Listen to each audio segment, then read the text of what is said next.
hanya itu pakai kacamata kuda. Dia menyampaikan pendapatnya tanpa mengutip pendapat lain yang berbeda. Tahlil itu bid'ah. Pelakunya ahli bid'ah. Hanya sebatas itu dia menyampaikan. Coba Pak, kita simak seperti apa paham penjelasan dari Ustaz yang Syafiq maksudnya Izzuddin Ki? Salam mengenai Coba. apa itu yang disebut bid'ah, tahlilan kayak begitu. Kita masih melihat tradisi-tradisi di masyarakat yang menjadi sebuah ibadah sebenarnya, bukan tradisi, karena mereka melakukan itu dalam rangka mendekatkan diri kepada Allah Azza wa Jalla. Ruqayyah meninggal dunia, Ummu Kalsum meninggal dunia, Zainab meninggal dunia, Nabi tidak pernah mengadakan acara itu, tidak pernah mengumpulkan para sahabat lalu membaca doa bersama-sama, berzikir bersama-sama, lalu makan. Nggak ada. Ketika Nabi SAW meninggal dunia, apakah Abu Bakar melakukan itu? Tidak. Ketika Abu Bakar meninggal dunia, apakah Umar melakukan itu? Tidak. Ketika Umar meninggal dunia, apakah Utsman melakukan itu? Tidak. Ketika Utsman meninggal dunia, apakah Ali bin Abi Thalib melakukan itu? Tidak. Tuan, ini yang Anda ketahui. Bagaimana di masa Nabi SAW? Kalau mungkin ada yang mengetahui selain dari itu, mengatakan Nabi juga ditahlil.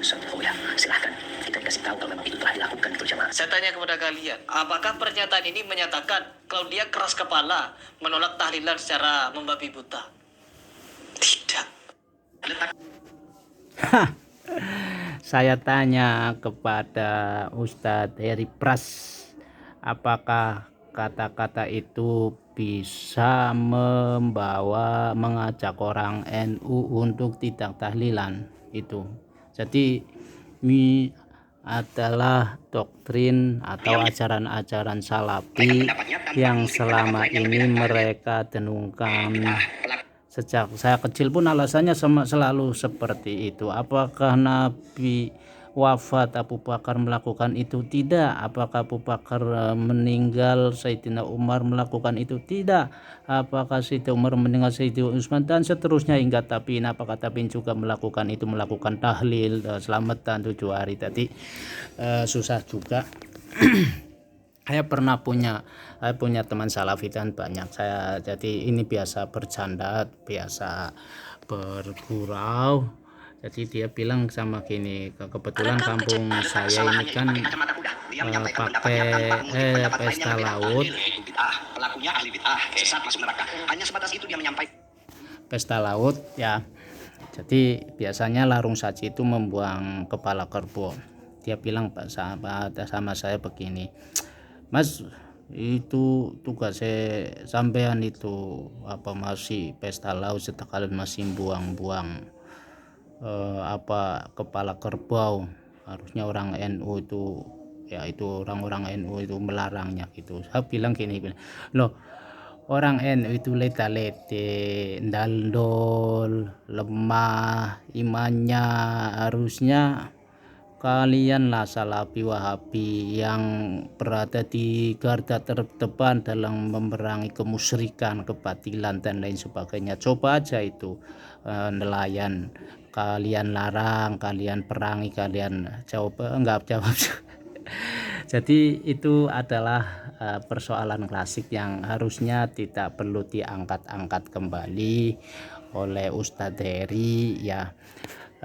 Ustadz Heri ini mengangkat kembali seperti cuplikan pada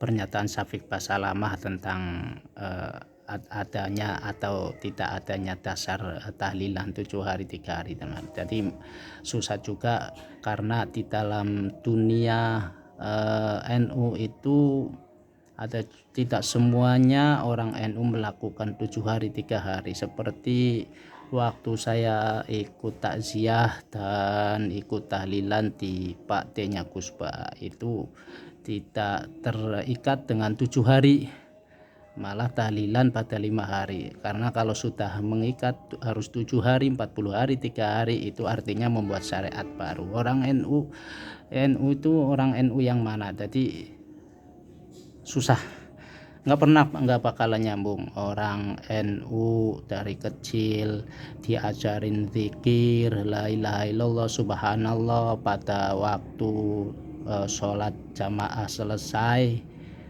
ya sampai sekarang dijalankan, ingat Allahnya saja waktu habis sholat jamaah dengan wirid-wirid. Lalu datanglah salafi wahabi ini datang ke Indonesia bahwa itu adalah bid'ah, tidak ada wirid, tidak ada zikir setelah sholat, tidak ada tahlil, tidak ada selamatan, tidak ada. Ya jelas dilarang, kehadiran mereka di satu tempat di komunitas NU.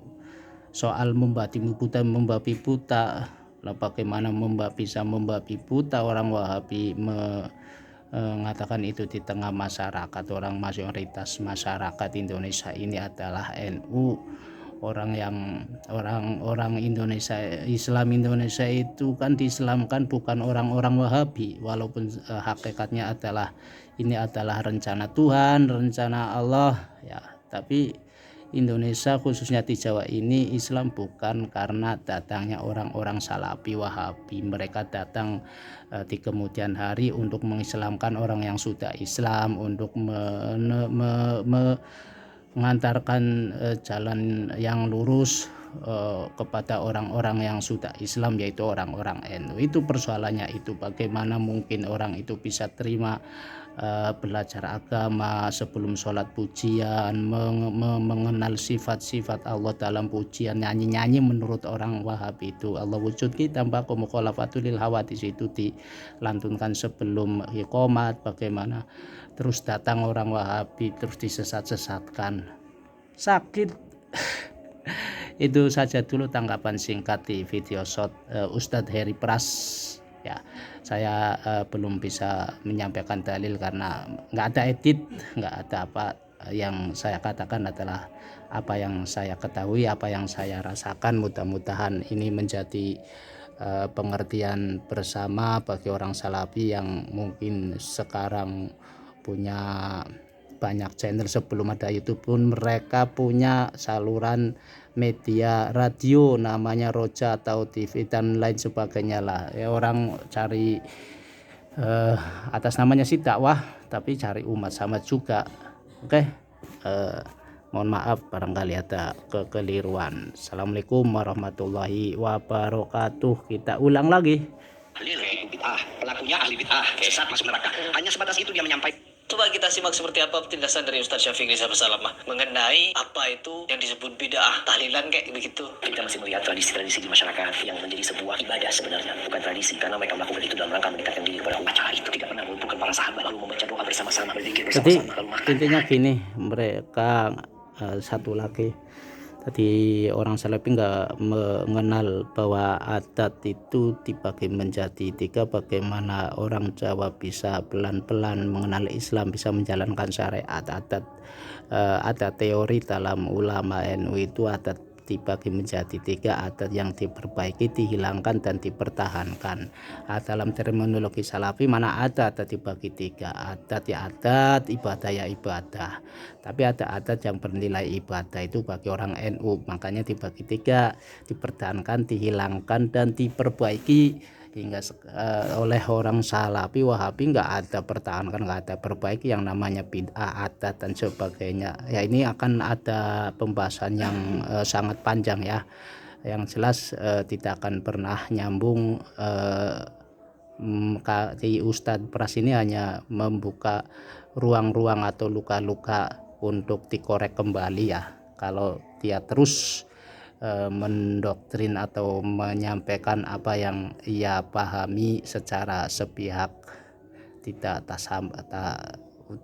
mendekatkan, harusnya cenderung ke mendekatkan diri kepada Allah daripada mengangkat perbedaan-perbedaan yang hanya mengangkat emosi-emosi kemarahan. Assalamualaikum warahmatullahi wabarakatuh.